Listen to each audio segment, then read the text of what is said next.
Assalamualaikum warahmatullahi wabarakatuh. Saya Review Venerza dari 2TIE di mata kuliah Bengkel Pemrograman Framework 2. Kali ini saya akan menjelaskan tentang lazy suspense, kemudian ada layouting menggunakan outlet pada recruiter, dan juga sedikit untuk pemanggilan API. Nah, pertama-tama saya akan menampilkan terlebih dahulu untuk halaman users ya teman-teman. Jadi di sini ada halaman users yang mana ada loading. Jadi ketika dia loading itu dia sedang dalam proses mengambil respons dari API-nya, lalu ketika sudah dapat dia akan menampilkannya. Seperti ini, ada sekitar berapa ini? 30 mungkin ada ya datanya. Nah, di sini juga saya ada menampilkan data formnya. Sebentar. Nah, di sini untuk data formnya itu dia akan menampilkan respons dari servernya ketika kita berhasil memanggil atau memasukkan API-nya, memasukkan data ke API-nya. Seperti ini kita coba tes di add. Nah, di sini itu kalau misalnya payloadnya seperti ini dan juga mendapatkan respons dari API-nya berarti prosesnya berhasil, teman-teman. Untuk dari data usernya seperti itu. Namun dia tidak akan tampil di table ini karena memang dari API-nya itu tidak menyediakan pengeditan atau post langsung atau insert langsung datanya menggunakan API. Jadi dia hanya bersifat sebagai responsnya saja ketika di submit tadi. Mungkin untuk user sekian ya, tadi ada get data juga post data. Di sini juga form yang bisa kita hilangin lagi, kita munculkan. Nah, lanjut untuk bagian error patch. Nah, untuk error patch ini sudah dipisah dari layout main dan juga layout out nantinya yang akan ditampilkan. Di layout main ini ada terdiri dari dua komponen, yaitu ada komponen sidebar dan juga komponen header yang ada di sini. Nah, namun untuk error patch itu kan sebelumnya masih masuk ke halaman bagian komponen sidebar dan juga ada muncul juga komponen dari si headernya ini. Nah, sekarang untuk errornya itu seperti ini. Jadi dia terpisah dari layout sebelumnya. Layout yang ada di sini seperti layout main. Nah, mungkin untuk error itu ya seperti ini. Untuk ada error 401, 400, dan juga 403, lalu 404-nya seperti ini. Itu untuk error patch atau error layouting. Selanjutnya kita lanjut ke layout out. Nah, karena tadi kita udah ada main layout dan juga error layout, di sini juga ada yang namanya itu out layout atau out layout. Nah, di sini out ini berfungsi untuk menampilkan form atau form login, form register, di sini juga ada, kemudian ada form forgot password dengan layout yang sama seperti card yang ada di tengah ini dan juga ada button berwarna biru seperti di bawah ini. Nah, kemudian untuk login ini kita bisa mengambil dari API login yang sudah disediakan. Di sini saya menggunakan API dari dummy JSON. Nah, ketika kita coba buat request di sini, ya di sini sudah ada usernya. Dummy JSON/user. Nah, di sini ada API gratis yang menyediakan data-data user yang bisa kita gunakan untuk login. Nah, sementara untuk login itu kan kita menggunakan /login untuk usernya. Kalau untuk mengget seluruh data itu kita tidak perlu login, langsung aja dummy.json/user. Nah, seperti ini, maka ketika di hit API-nya akan menampilkan data dari user. Seperti itu. Kita coba login menggunakan Emily. Nah, di sini Emilis dan Emilis pas. Username-nya Emilis. Di sini Emilis pas. Kita coba login. Nah, ada di sini loading mohon tunggu. Yang artinya sama seperti kita nge-get data dari user tadi, ketika kita menghit atau memanggil API-nya, maka dia akan menunggu terlebih dahulu dengan menampilkan loading tersebut. Ketika proses fetch-nya atau proses hit-nya sudah selesai, maka dia akan kembali ke maka dia akan menampilkan respons dari data tersebut atau respons dari API tersebut apakah berhasil atau tidak. Kalau dia berhasil, maka tergantung dari codingan yang kita buat. Kita ingin redirect ke halaman utama atau kita ingin menampilkan pesan error gitu.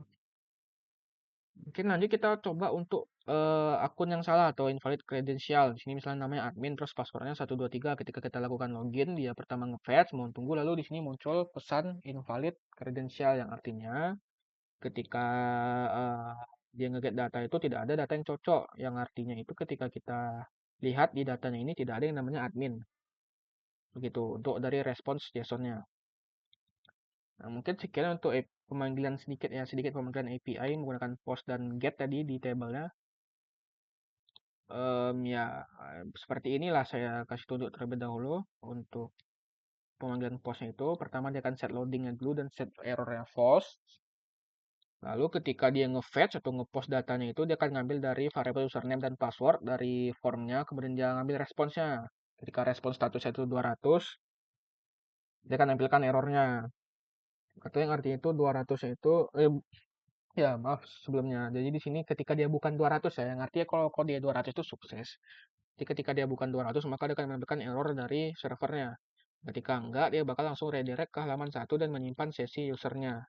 Gitu. Lalu ketika ada error sesuatu terjadi, maka dia akan menemukan errornya juga ke dalam set error ini atau error yang bisa kita lihat tadi ketika invalid credential seperti ini, error yang ada di sini.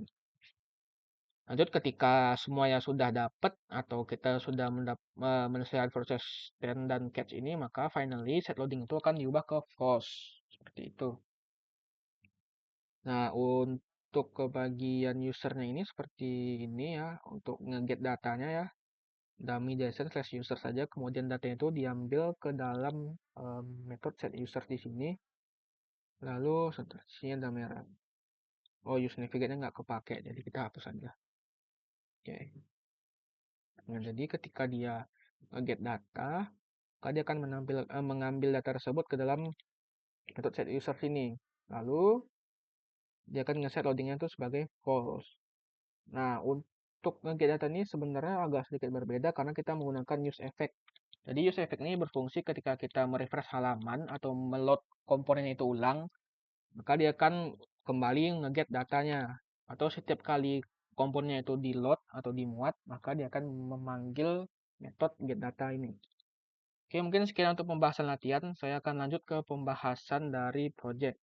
Implementasinya seperti apa. Nah, di sini karena untuk dari halaman guest itu tidak ada layout main dan juga halaman maaf sebelumnya, karena di dalam app itu tidak ada halaman out atau login dan register dan lainnya, maka di sini saya hanya menampilkan atau menggunakan dua layout saja, yaitu main layout dan juga error layout. Nah, untuk pembahasan layout itu, saya akan mulai terlebih dahulu dari main layout. Jadi, dengan layouting ini, kita bisa memanggil root yang berbeda yang dibungkus dalam layout tersendiri. Seperti di sini ada main layout. Kita buka dari sini main layout. Nah, karena sebelumnya itu saya menggunakan navbar dan footer itu langsung di dalam app. Jadi sekarang dengan adanya layout ini, saya hanya perlu memanggil outlet dari React Router DOM. Yang mana outlet ini akan merangkum atau membungkus komponen-komponen root yang ada di dalam root elemen yang dipanggil. Misalnya kita di sini kan memakai outletnya itu di main layout. Nah, ketika main layoutnya itu dipanggil sebagai elemen root, maka dia akan membungkus root-root yang lainnya itu sebagai outlet di sini sebagai bagian dari outlet pada layoutnya tersebut yang ada di sini. Jadi ini harusnya itu isinya adalah landing page atau contact form atau artikel detail dan atau sebagainya sampai ke karir ini. Nah, begitu juga untuk yang error layout. Nah, untuk error layout ini saya menggunakan outlet juga di sini dan juga di sini ada layouting untuk gambarnya. Di sini ada gambar semacam gradiasi seperti itu. Kemudian di bagian kanannya ada bagian vektor sebagai hiasan yang ada di Figma-nya. Sebagai contoh di Figma itu seperti ini. Nah, jadi untuk layoutnya itu saya hanya mengambil tiga komponen yaitu komponen ini, dan juga komponen utamanya atau gambar errornya, kode, dan juga pesannya. Nah, maka di sini ada tiga div untuk masing-masing bagian tersebut. Oke, mungkin untuk layouting segitu aja menggunakan outlet tadi karena outlet ini akan membungkus root-root yang ada didefinisikan di dalam layout atau elemen yang dipanggil oleh outletnya. Lanjut ke bagian suspense dan lazy. Nah, suspense ini berfungsi ketika kita memanggil komponen yang berbeda atau misalnya root yang berbeda yang tidak diperlukan dalam proses tersebut, maka dia tidak akan dipanggil. Begitu. Jadi sebagai contoh ketika kita memanggil main layout, harusnya itu error layout tidak dipanggil karena kita hanya membutuhkan masing-masing dari landing page, contact form, artikel, dan sebagainya.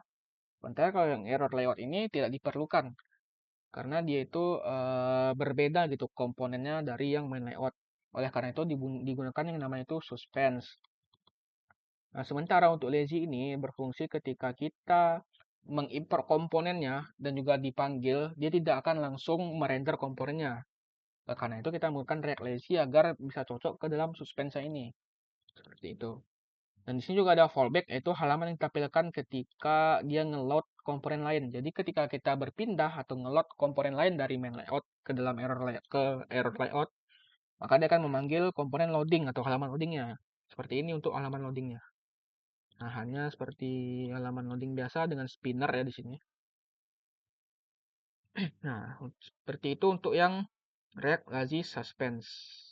Nah, untuk importnya seperti ini, suspense dari React dan juga loading itu dari komponen loadingnya. Lalu lazy itu langsung dari komponen React-nya dari sini. Oke, mungkin sekian untuk pembahasan dari lazy suspense. Saya lanjut ke pembahasan demo dari webnya. Nah, tadi yang seperti udah saya bilang, untuk bagian lazy suspense itu ketika kita meload layout yang berbeda, maka dia akan tadi loading. Contoh seperti ini, ketika kita meload dari main layout ke misalnya ke error layout 404. Nah, maka dia akan muncul loading seperti tadi. Ketika kita berganti lagi ke halaman main layoutnya, maka dia akan loading lagi. Sebentar. Nah, seperti ini ya. Nah, ketika kita refresh halaman juga akan muncul loading karena dia akan mereload komponen-komponennya dari awal lagi. Seperti itu. Oke, mungkin sekian untuk pembahasan kali ini tentang lazy suspense. Kemudian ada juga layouting menggunakan outlet dari React Router DOM. Terima kasih. Jika ada salah kata mohon maaf. Assalamualaikum warahmatullahi wabarakatuh.